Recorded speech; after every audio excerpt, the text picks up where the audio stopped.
నిత్యావసర వస్తువుల ధరల పెరుగుదలకు నిరసనగా టీడీపీ ఆందోళన దిగింది. సికింద్రాబాద్లోని రేషనింగ్ అధికారి కార్యాలయం ముందు తెలుగు మహిళా అధ్యక్షురాలు రోజా ధర్నా చేశారు. ధరలు ఆకాశాన్ని దాటుతున్నా వైఎస్ సర్కారు పట్టించుకోవడం లేదని రోజా మండిపడ్డారు.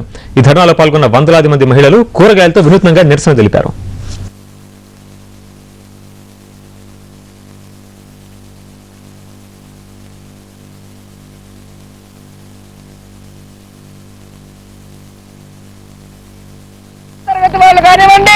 మరి నీళ్ళ చారుతో అన్నం తినటం, పచ్చడి మెతుకులతో అన్నం తినటం వల్ల పోషకాహార విలువలు కూడా తగ్గిపోయి రోగ నిరోధక శక్తి తగ్గిపోయి ఈరోజు ఎన్నో ఆరోగ్య సమస్యలకు కూడా వాళ్ళందరూ కూడా గురి అవుతున్నారు.